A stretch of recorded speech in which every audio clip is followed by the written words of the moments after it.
Donc, je ne vais pas tout vous détailler, bien sûr que dans le domaine de l'éducation, mais ça je crois que quand je vous ai présenté l'équipe, vous avez bien vu qu'il y avait des profils qui étaient d'une compétence rare dans ces domaines-là. Ils savent de quoi ils parlent parce qu'ils l'ont déjà vécu, ils l'ont déjà expérimenté. On a des gens qui ont déjà travaillé au service jeunesse, qui savent exactement ce qui va et surtout ce qui ne va pas. Des personnes qui se sont déjà impliquées dans le domaine de la réussite éducative, dans le domaine de l'accompagnement concernant l'échec scolaire. Nous, on veut travailler en partenariat. Là aussi, il faut faire tomber les cloisons. Quand on a des travaux à faire dans les écoles primaires, jusqu'à présent, il n'y a pas une école qui savait ce qui se passe chez l'autre. Qu'est-ce qu'on a à cacher? Rien. On doit travailler dans la transparence. On est comme la ménagère. On a un budget, on a un porte-monnaie, on sait combien on a dedans et on sait combien on a consacré chaque année pour les écoles. Eh bien, on met tout le monde autour de la table et on décide ensemble. Tout le monde autour de la table, ça veut dire quoi? Ça veut dire les enseignants, ça veut dire les responsables de parents d'élèves, ça veut dire évidemment l'équipe municipale. Et on explique, chaque école explique quels sont ses besoins. Et ensuite, on se rend compte quand on travaille ensemble, en toute transparence, quels sont les besoins qui sont plus urgents les uns que les autres. Et on définit ensemble le calendrier. Et à partir de là, quand les gens sortent, ils savent exactement ce qui en est. Et on a travaillé en toute transparence, en partenariat, main dans la main. Et c'est comme ça qu'on avance mieux. Et ça, cette démarche de travail en partenariat, on veut la développer dans tous les domaines de compétences de la ville. Les seniors, bien sûr, sont tout à fait au cœur de nos préoccupations. Parce que quand on est senior, il y a plusieurs étapes dans la vie. Vous avez les personnes qui sont jeunes retraités, qui ont une énergie à revendre, et vous avez vu qu'on a quelques spécimens sur la liste qui remplissent grandement leur journée, qui ont beaucoup à donner, qui ont besoin de se retrouver. Il n'y a pas suffi. On a des espaces villes qui servent quasiment à rien. Il faut les ouvrir à tous. Il faut que ça devienne la maison de tous. Il faut que dans la journée, les seniors puissent s'y retrouver, qu'en fin de journée, ce soit plus les jeunes, et que là aussi, on crée du lien. Dimanche soir, j'étais à mon conseil, rencontrer des mamans à 22 h, parce que l'espace ville de mon conseil, donc la péniche, est fermée, bien évidemment, et que ce soit en fin de journée, dans la journée ou le soir, les mamans, elles n'ont pas d'endroit pour se rencontrer. Et donc moi, je suis allée discuter avec elles dehors. Je trouve ça inimaginable. On a vécu ça aussi à l'espace ville du centre-ville, qu'on ait des lieux qui existent, qu'on ait des gens qui aient envie de participer, et qu'on ait des maisons qui soient fermées. Il faut ouvrir tout ça et donner la possibilité à chacun de rentrer, de partager ses expériences, de partager ses passions, et de discuter, de mettre le dialogue un peu partout présent dans la ville. Et puis, concernant les seniors, on a particulièrement à cœur les personnes qui, malheureusement, vivent dans l'isolement, qui n'ont pas forcément de famille autour d'elles. Tous les dispositifs qui existent actuellement, que ce soit le portage des repas, la télésurveillance, bien sûr, seront renforcés, mais on essaiera d'aller aussi plus loin, là aussi en partenariat avec le tissu associatif, parce que tout ce qui permettra à nos aînés de vivre mieux, c'est aussi une ville qui va mieux, quand c'est une ville qui n'oublie personne. En ce qui concerne le sport, la culture et les associations, on a beaucoup parlé des associations, donc vous avez bien compris qu'on a l'intention de les mettre un peu au cœur de notre action.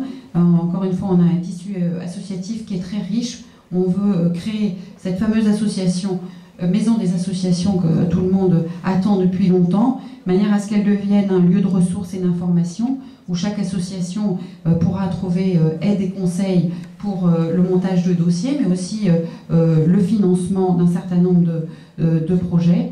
La culture, ça c'est un mot qui est très cher à cette maison, pas seulement à la MJC, même si la MJC est pour nous un lieu extrêmement important et avec lequel on a l'intention de travailler en partenariat très étroit, parce qu'ils ont eux-mêmes cette volonté, qu'ils ont eux-mêmes cette même démarche, et que, encore une fois, c'est une maison qui est très ouverte. Et qu'au-delà des activités traditionnelles qui sont pratiquées à la MJC, ils ont la volonté de s'ouvrir sur l'extérieur, de travailler en partenariat avec l'éducation nationale, d'aller à la rencontre des gens, de se déplacer, de faire des ateliers qui soient transplanter dans d'autres secteurs de la ville que la MJC pour permettre à chacun de pouvoir participer. L'école nationale, l'école de musique, qu'on appelle improprement le conservatoire, est un lieu sur lequel il faudra également, avec lequel il faudra travailler en étroite collaboration, en redéfinissant un projet commun, en travaillant à l'écoute, remettre dans le dialogue les professeurs et la municipalité. Ça fait trop longtemps qu'on ne se parle pas parce qu'il n'y avait pas la volonté de se parler suffisante. Il faut que, avec l'école de musique, nous puissions redéfinir ensemble un projet, parce que nous avons tous à cœur que la culture à Corbeil-Essonnes puisse exister de manière satisfaisante, que toutes les tranches d'âge, là encore, de la population puissent avoir accès aux instruments de musique, à la danse. Et donc c'est un partenariat important dont nous ne nous priverons pas. Le théâtre occupe aussi une place très importante à Corbeil-Essonnes, avec des programmations de qualité. On a l'intention de mettre en place des passeports spécifiques, de telle manière d'ouvrir là aussi le champ, les horizons de chacun, pouvoir permettre à la fois de faire du sport, de la culture. Il y a des tas d'activités sur Corbeil-Essonnes. C'est une ville riche qui offre de multiples activités. La plupart du temps, on ne le sait même pas, parce que la communication et l'information ne fonctionnent pas suffisamment. Nous avons aussi un cinéma, l'Arcel, et nous mettrons tout en œuvre pour le maintenir, et pour ça, il y a aussi des moyens pour le faire en travaillant en étroit partenariat avec eux, et ça aussi c'est possible.